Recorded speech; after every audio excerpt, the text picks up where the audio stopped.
दोस्तों अब हम लोग देखेंगे वर्णों का उच्चारण स्थान। वर्णों का उच्चारण स्थान खूब एग्जामों में पूछा जाता है। जितने भी वर्णों के आपने जाना, जो भी चाहे स्वर हो चाहे व्यंजन है, उनके उच्चारण स्थान पूछ लिया जाता है। जैसे हमारे हिंदी भाषा में हिंदी जो वर्णमाला है, देवनागरी लिपि की जो वर्णमाला है, इसकी खास विशेषता यही है, इसकी वैज्ञानिकता यही है कि एक एक वर्णों का अपना एक उच्चारण स्थान है और उसके आधार पर उसका वर्गीकरण किया गया है। तो वर्णों का उच्चारण स्थान कहाँ कहाँ से होगा, तो पहली चीज़ जान लें कि वर्णों के उच्चारण स्थान कितने हैं। तो वर्णों के उच्चारण स्थान 6 हैं। 6 कौन कौन से हैं, तो पहला है कंठ, यानी कंठ से बोले जाएंगे। दूसरा है तालु, तालु से बोले जाने वाले वर्ण। तीसरा है मूर्धा, मूर्धा से बोले जाने वाले वर्ण। और चौथा है दंत, दंत से बोले जाने वाले वर्ण। और पांचवा है ओष्ठ, ओष्ठ से बोले जाने वाले वर्ण। और छठवां है नासिका, यानी कि नाक से बोले जाने वाले वर्ण। तो वर्णों का जो उच्चारण स्थान है यही 6 मूल रूप से स्थान है।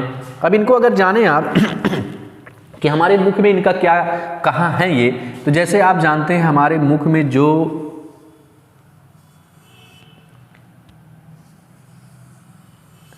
आप देखेंगे, ऐसे मान चलिए, कल्पना करिए कि ये हमारा मुख है, ये स्वतंत्रिका है और इसमें ये वाला भाग जो है, जैसे ये मुख है और इसी में हमारी क्या है कि ये हमारी जिह्वा है, ऐसे कल्पना कर लीजिए। और ये आप देखेंगे कि ये हमारी क्या है, नासिका है। और इस तरह से ये हमारी एक तरह से खोपड़ी है और ये इस तरह से बना हुआ है, ठीक है। और इधर ये नासिका है, ठीक है। और इधर क्या है कि आप देखेंगे ऐसे दंत हैं और इधर भी क्या है, ऐसे दांत है। और इस तरह से इधर ऊँट लगा हुआ है, इस तरह से इधर ऊँट लगा हुआ है। इस तरह से एक कल्पना करने का प्रयास करिए, ठीक है। तो आप देखेंगे जिह्वा के जो भाग है, जैसे ये भाग है, केवल कल्पना करने के लिए आप देख लीजिए, बाकी अपने आर्गन से ही समझिए। तो ये वाला जो भाग है इसको कहा जाता है, यानी पहले नंबर पे ये है आपका कंठ है, ठीक है। बाकी ये जिह्वा तो है ही है, जिह्वा ये मूल में है ये, ठीक है। जिह्वा केंद्र में है, हर जगह इसी का इस्तेमाल होगा। इसी को अगर आप जिह्वा मान रहे हैं दोस्तों, जैसे ये क्या है कि जिह्वा है, तो इसी जिह्वा के ऊपर वाले भाग को क्या कहा जाएगा, यानी ये दूसरे नंबर पे हो गया, ये हो जाएगा, ये तालु है, ठीक है। ये तालु है।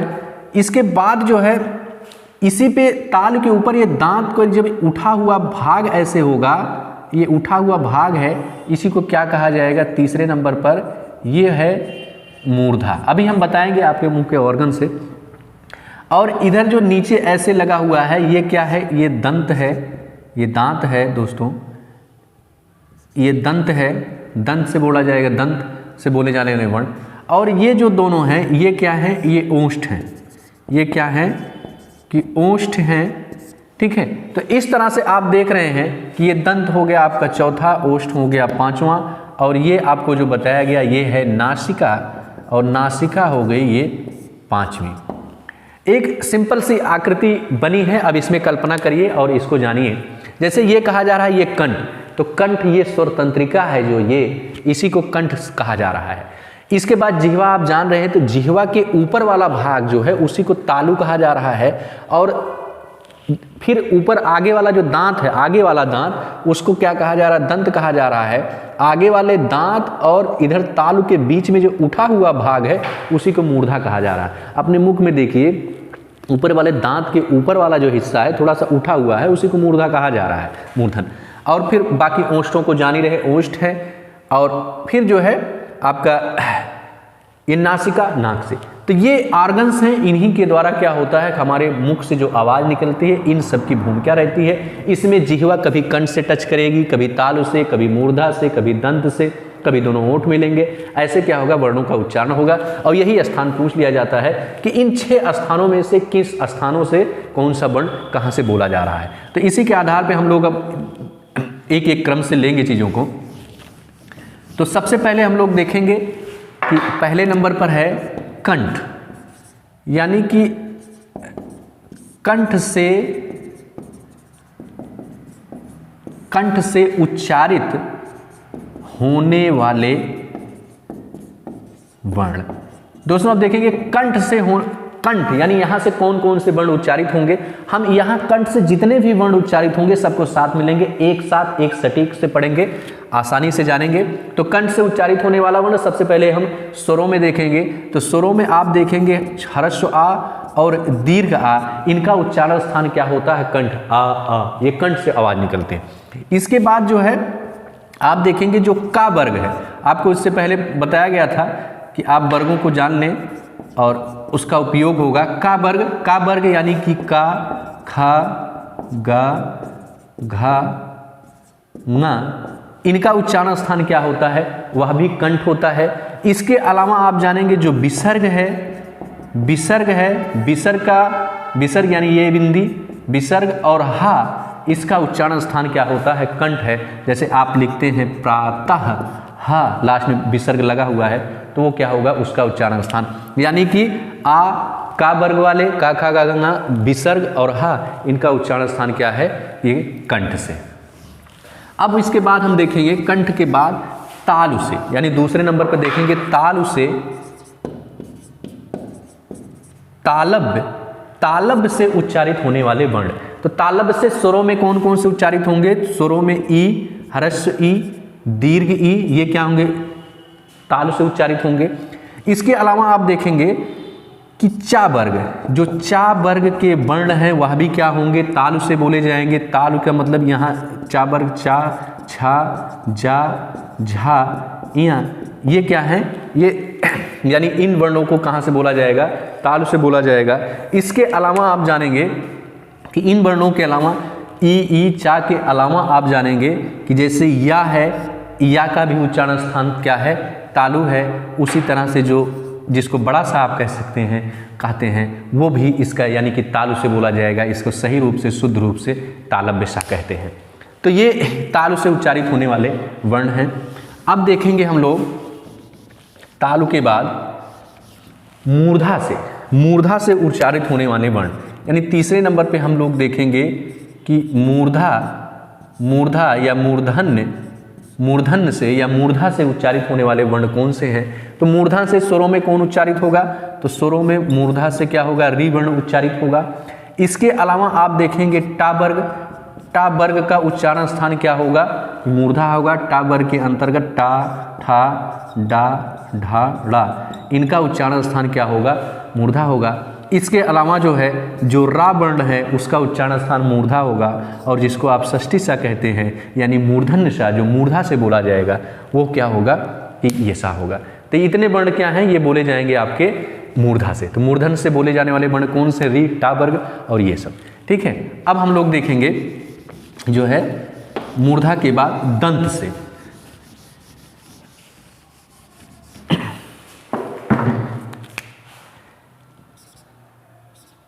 दंत यानी कि चौथा है ये, दंत से उच्चारित होने वाले वर्ण। तो दंत से कौन होगा, दंत से कोई स्वर नहीं बोला जाता दोस्तों। व्यंजनों में आएंगे तो आप कहेंगे कि जो ता वर्ग है वह बोला जाता है दंत से। ता वर्ग में कौन हो जाएगा, ता, था, दा, धा, ना, ये वर्ण क्या हैं, दंत से बोले जाएंगे। इसके अलावा अंतस्थ व्यंजनों में जो ला है वह क्या होगा, दंत से बोला जाएगा। और ला के बाद जो है दंत वर्णों में, जैसे आप पढ़ेंगे, जैसे वहाँ सा जान रहे थे, जैसे सा, तीनों सा को यहीं क्लियर कर दें हम दोस्तों, बता दें कि जैसे आपने एक सा ये पढ़ा, एक सा ये पढ़ा और एक सा ये पढ़ा, तीनों में अंतर क्या है कि ये बोला जाएगा तालु से, ये बोला जाएगा मूर्धा से और ये बोला जाएगा दंत से। यही क्या है, तीनों सा में अंतर है, इसीलिए इसको तालब्य सा, मूर्धन्य सा और इसको दंती सा कहा जाता है, ठीक है। तो आप जाने कि दंत से उच्चारित होने वाले इतने वर्ण हैं, यानी कि ता वर्ग, ला और सा, ये क्या होंगे, दंत से उच्चारित होने वाले वर्ण हैं। अब हम लोग देखेंगे ओष्ठ, यानी 5वें नंबर पर देखेंगे ओष्ठ। ओष्ठ से उच्चारित, यानी ओष्ठ मतलब ओठ से, दोनों ओठों से उच्चारित होने वाले वर्ण। तो इसमें कौन होंगे, स्वरों में देखेंगे तो जो ह्रस्व ऊ है और प्लस दीर्घ ऊ है, इसका उच्चारण स्थान क्या है, दोनों ओठ है, ओष्ठ है। इसके बाद जो पा वर्ग है, पा वर्ग है पा वर्ग का उच्चारण स्थान भी क्या है, पा वर्ग का मतलब पा वर्ग में कौन कौन से आएंगे, पा, फा, बा, भा, म, ये जो वर्ण हैं इनका उच्चारण स्थान क्या होगा कि ओष्ठ होगा, यानी कि स्वरों में उ, दीर्घ उ और पा वर्ग के वर्ण क्या होंगे, ये ओष्ठ से बोले जाएंगे। अब इनके अलावा हम लोग देखते हैं कि कौन से और वर्ण हैं जो अलग अलग बोले जा सकते हैं। ये तो इसमें आपने देख ही लिया। अब हम लोग अगर देखें नासिका से, तो नासिका से कौन से वर्ण बोले जाएंगे, एक बार तीनों को मिला के देख लिया जाए। ये पांचों को आप देख लिए।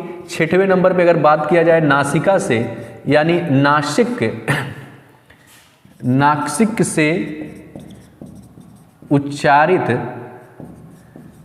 से उच्चारित होने वाले वर्ण, तो नासिक से यानी नाक से उच्चारित होने वाले वर्ण कौन है, उच्चारित होने का मतलब इसको उच्चारित से ध्वनि जो है नासिका से निकलती है। इसमें कौन हो जाएगा, तो इसमें वर्गीय व्यंजनों के सभी क्या है, पंचम वर्ण।